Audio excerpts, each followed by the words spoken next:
Hi there, I'm Craig Taylor, social media and technology correspondent for Nuclear TV.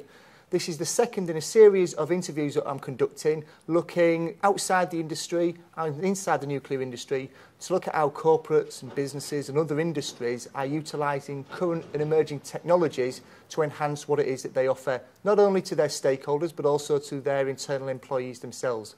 A few days ago, I spoke with Neil Gavin from Face Group, and he mentioned that he'd been working in the past with an organisation called Towards Maturity. So I thought it'd be a great idea to catch up with Towards Maturity and find out what it is that they do and what it is that they can offer. So today I'm joined by Laura Overton. Hello, Laura. Hi, Craig. Thanks for having me here. You're more than welcome.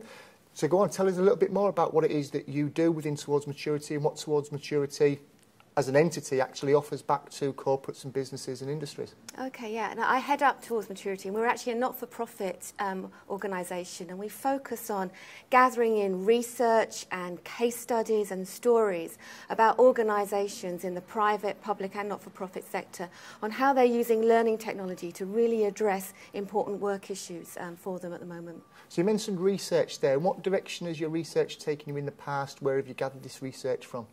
Yeah, well, we've actually been gathering data for the last 8 years, actually. Right. Looking at, and the question that actually drives us is the fact that we're interested in it. Why is it that some organisations seem to use technology in learning really successfully and get great results, but others don't? And so that's really the whole area that we've been investigating, to look at trends in technology and learning, what it's delivering, how people are using it, and also how they're implementing it to best effect. So come on then, obviously there's a lot sat within each of those different areas of research and there's a lot sat within those findings. What have you found to date? Well, in the last piece of research, which was published at the tail end of last year, we had over 400 organisations take part, and probably about 50% were from the private sector, and Right. a number of them were from highly regulated organisations. So it's unsurprising, really, that regulated training is one of the key areas that most organisations are actually delivering learning in.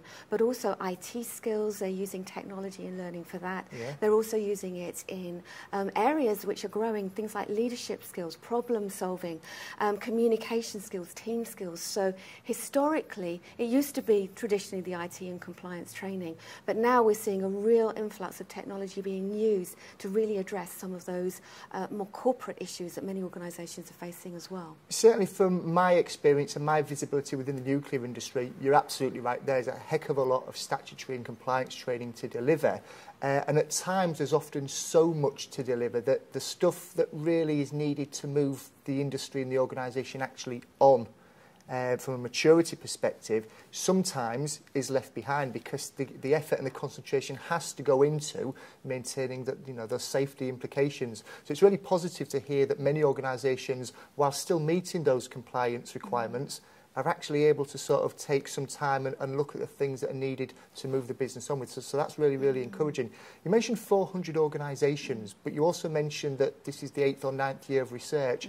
What sort of data have you built up cumulatively over those 8 or 9 years? Well, we've been tracking technologies, obviously, and that's been really exciting as well, because now we're finding sort of late in 2011 that actually the majority of organisations, about 80%, are using things like learning management systems to kind of collect data on what they're doing, online content, they're using online surveys, but what we're seeing now is a real shift in trends. So, for example, perhaps only 6% were using mobiles in learning when we did this in 2008. But now over 36% of organisations are starting to use the technology in their staff's hand to actually engage with them and to support them when they're back in the workplace. Another key area that we're finding in terms of trends are all the social media and social software. And it's amazing because over 76% of those organisations are saying moving forward that they're really looking at this social media area as a key area of focus. But even right now, over 16% are currently using things like external sites like Facebook or Twitter embedded in their learning programs. And about 30–40% are already using communities of practice. So it's really starting to take root. And I think the mobile and the social, from our research, is certainly something to look. But what's been interesting is actually it's not the technology that people use that actually is helping them to deliver some of the results that they're getting. It's actually how they're using that technology and how they're applying it, because some of the results we're seeing coming through now in the research are really quite astounding. Give us an example then whereby it's not the technology, it's not the gadget, it's not the soft or hardware that's the winning factor, it's how it's being utilised. Do you have any examples of where there's that shift between the technology and its use? Yeah, I think one of the interesting examples are organisations who are actually able to step back and look at what it is that they need to do in the business, rather than what's this new technology available and what can it do for me? And a story that that I think is quite interesting to take a look at is the role of social media in BT. And we can send you through a link and let you have a look at that in more detail. But that story, actually, they've been using technology in learning for a very, very long time. Certainly I've been involved with them as an organisation probably most of my career over the last 20 years. So technology is firmly established in them as an organisation. But over the last couple of years, what they really started to feel was that actually, whilst they were contributing to learning, lots of learning was taking place within the business already. And what they wanted to do was actually harness that to find out what it is that individuals were passing on to each other. And that was a real challenge for them, because they're a highly regulated organisation as well, and they needed to know what was going on.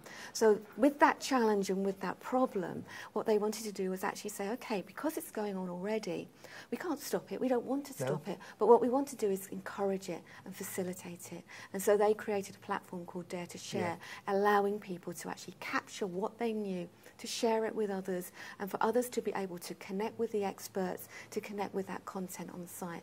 So there's an example of how the business need was driving them one step further from the traditional use of technology in learning into this, how do we understand what's going on? And then from a formal learning perspective, how do we actually connect with what's being shared already and understand what do I then need to do to step in?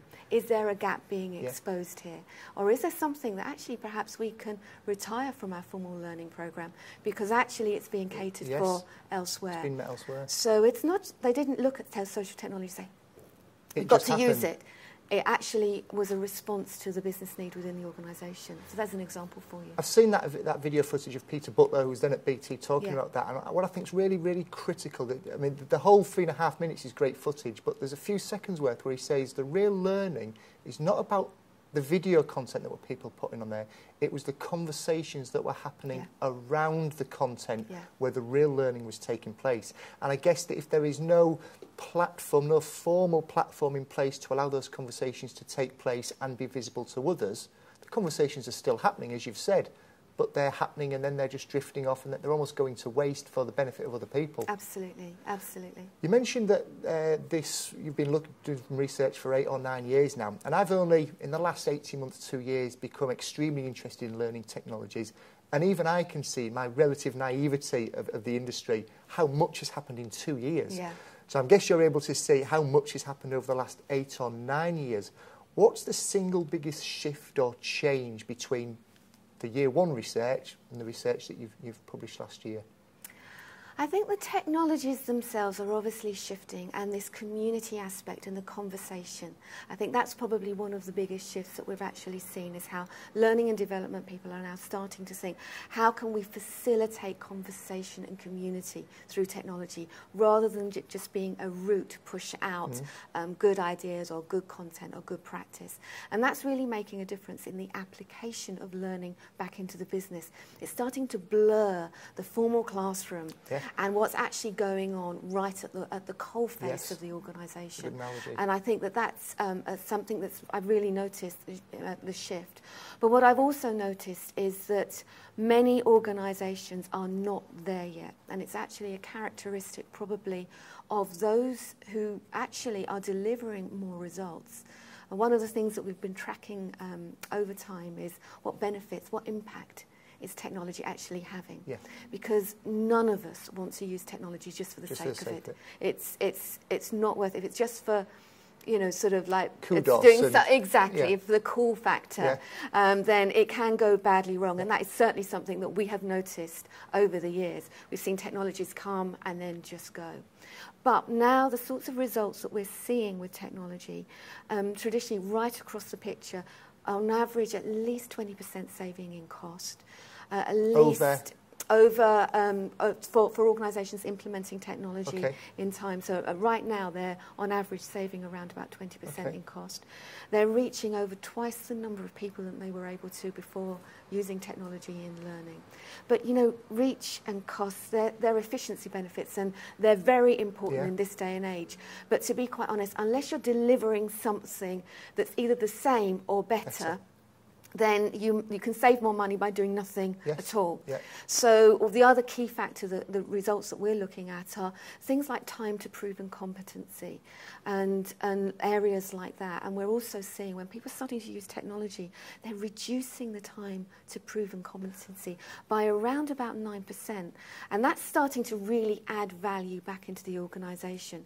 So we're seeing some average results coming through, but we're also seeing the difference that a mature implementation of technologies are making to those results. So take time to competency. When we actually look at those that are most mature in their use of learning technologies, they are actually getting around about 20% reduction in time to competency. And they're saving couple that over with all the other savings, then you're starting to see some absolutely tangible benefits of better enabling these technologies. I certainly know some research I've looked at from Sky. And their pre-induction portal, they measured the speed of competency between somebody who went through a traditional, your induction doesn't start until you are physically in the building, against those people who could start their induction whilst they were, you know, in the weeks and months starting up to their career employment, and they had a very significant, you know, quicker to competency time as well. So that certainly marries up with you know, real-time examples that I've looked into. Induction's a really good example, actually, because when we look at the drivers is another area that have really been shifting. Why are people investing in technology at the moment? And a few years ago, it was mainly cost effectiveness and getting flexibility and access. Now, over 70% of our organisations that we surveyed last year, over 400 of them, are saying things like, we've got to improve the induction process.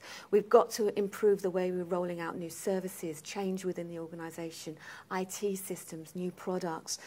You know, it's a lot of business drivers are putting people into the technology arena to be able to do the things which are critical to business, but to be able to do them faster, do them more efficiently, and do them more cost effectively as well.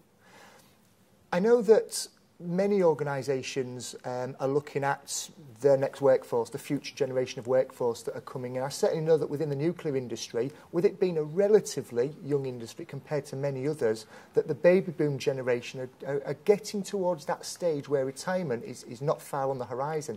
And as the nuclear industry was born, pretty much, you know, all organisations were born at the same time within it, that's, I feel, a real challenge that's coming to the nuclear industry. So it's looking forward, and it's looking at its college students, its apprentices, its graduates, and they all fit within more or less a certain age demographic.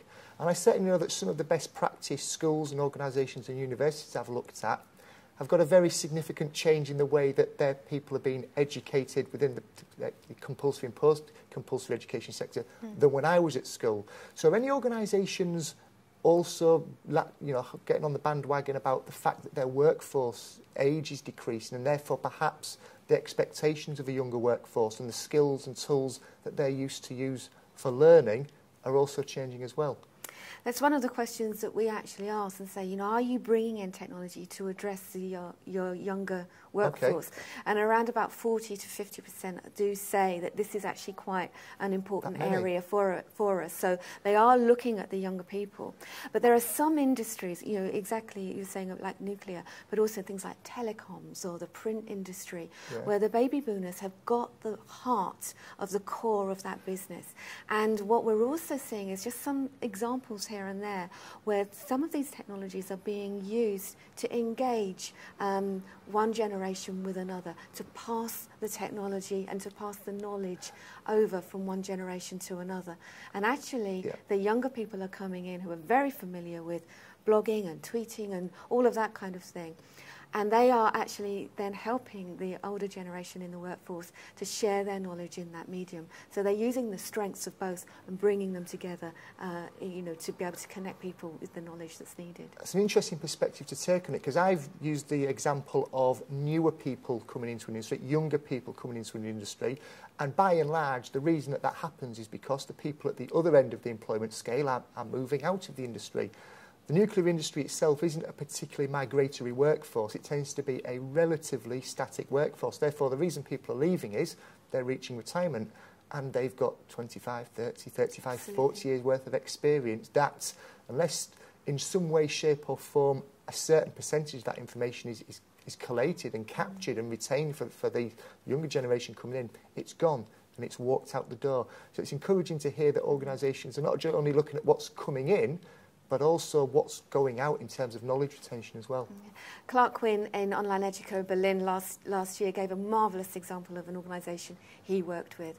And he was saying that the younger generation, they're very happy to kind of use blogs and tweets, so but the older generation weren't. And so what actually happened is that they got the younger people, the new people coming in, to put their reflections on a particular issue down. But then they got the older people to actually go through and edit and correct it.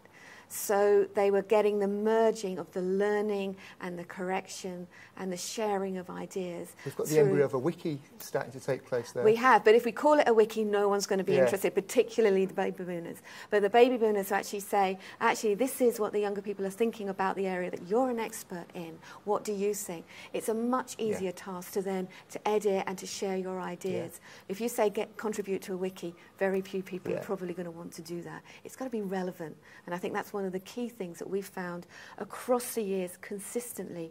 Mature organisations who are using technology, delivering more benefits. Just one of the key elements that they look at is relevance. How relevant is what I am doing to my business at this point in time? How relevant is it to the individual in the business? How relevant is the team and to that team goal in the business? So relevance is absolutely key if you want to be successful with using technology in learning. It sounds like, from what we just spoke about only in the last few minutes, you are sat on an absolute gold mine of research and findings. What is it that you're doing with it? Okay, well, one of the things that we did last year was actually look at this whole thing about maturity of implementation behaviour. And so our research programme actually takes someone through a range of different activities that they may or may not be doing. And those activities have been based on what we know in the past has been delivering results. And we've been able to see that those organisations who do more of those things are actually delivering better results. Right. So there's the basis of a strong industry benchmark, which actually doesn't exist at the moment within our industry, within learning and development. So what we're doing now is we're actually introducing a new benchmark centre where any organisation anyone in fact interested in or responsible for implementing learning technologies can actually come in, can reflect on their current learning experience, on their current implementation experience by going through the programme. And then they can compare, they can review what they're doing, and then they can compare it against the baseline data which has been built up over a number of years, and 1,200 organisations overall have contributed over the last 8 years to that baseline data. But what that does is that then allows you to actually identify, well, where am I strong compared with other people? And actually, where are the areas where I'm weak? And if you know the areas in your implementation processes where you're weak, it may be relevance that we talked about before. It may be something like the fact that we're not training our trainers well enough to be able to use technology. It may be the way that we're engaging the organisation. There's a whole range of different activity areas that we know make a difference. Well, once you know where you're weak, you can start to then target your improvement strategy and your e-learning strategy on those areas that will actually, will make a difference. And that's the whole kind of process of benchmarking: review, compare, then act. Make a difference, and then come back, review, compare, and act. And this is one of the things that we're looking to do within Towards Maturity now, is to make that baseline available for anyone, free of charge, to come in and go through that review process. When you say come in and go in, is this a physical activity that they undertake? Is it a training centre that they go to? Is it done online? Is there a combination of the two? What does it look like for an individual that watches this video, goes away, locates the web address that will be shown at the bottom of this screen and sit down, what does it look and feel like? Well, obviously, we're working with the learning technologies field, so we don't do this face-to-face. It is an online service. So basically, what you'll go into a website, you register, as I say, free of charge, and all of your data is completely anonymous to you. And you will go through the review process. Now, I say it's free, but actually everything costs. And to go through that review process, it will cost probably about an hour of your time.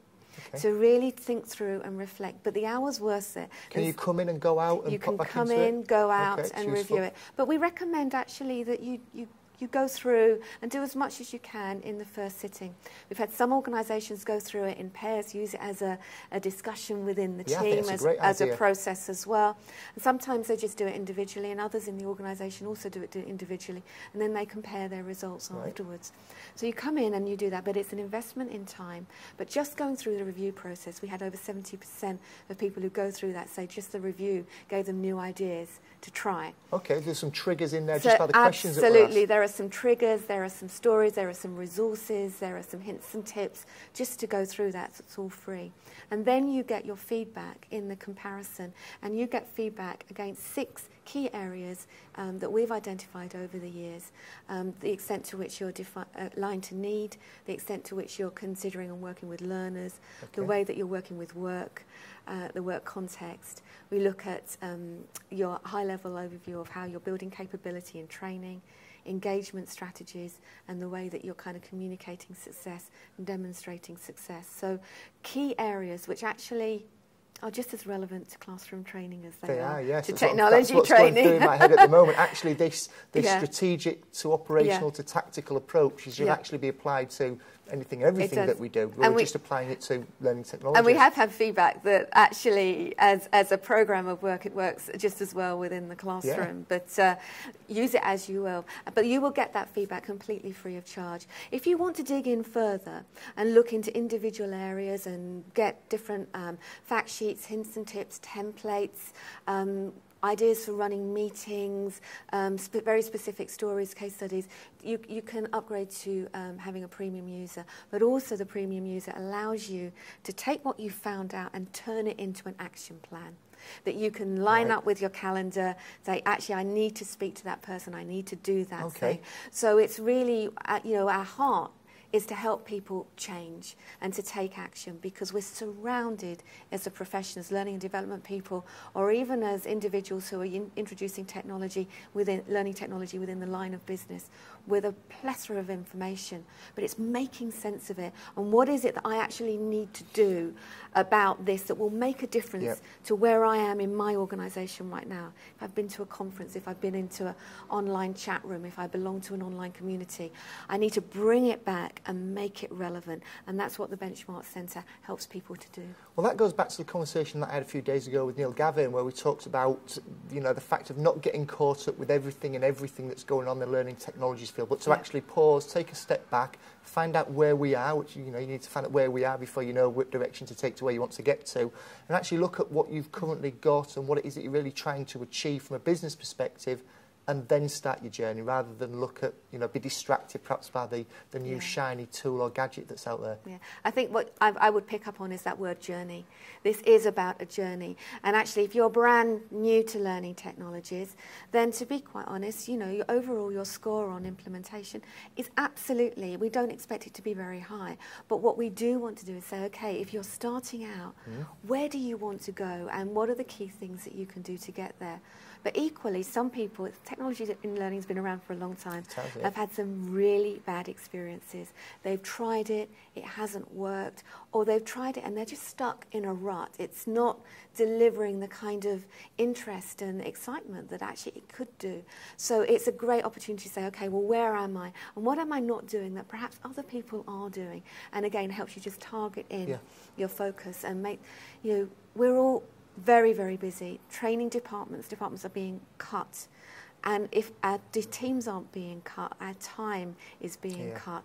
So really what benchmarking does is helps you to accelerate that journey by, instead of making those mistakes yourself, you can actually learn from other people's mistakes and also other people's successes, and and accelerate your own personal journey to the next stop. To use Neil's analogy, being on the train. Yeah. We need to get to the next stop, but we need to get there faster, and then we review again and then get to the next place faster. It's almost like having 1,200 pairs of helping hands from the other organisations that have been through this and fed into it. Absolutely, absolutely. And it's completely independent as a resource as well.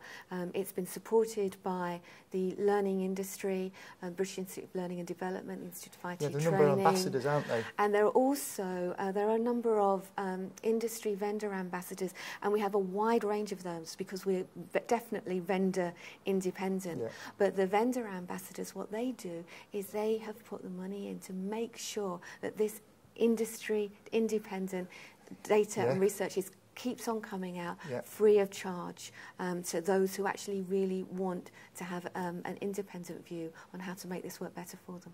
Yeah, it's almost the perhaps arriving at the vendor's doorstep is towards the end of a journey for many people, and actually what they're looking at supporting is getting people to the start of the journey, which is interacting with yourself and the platform that you provide.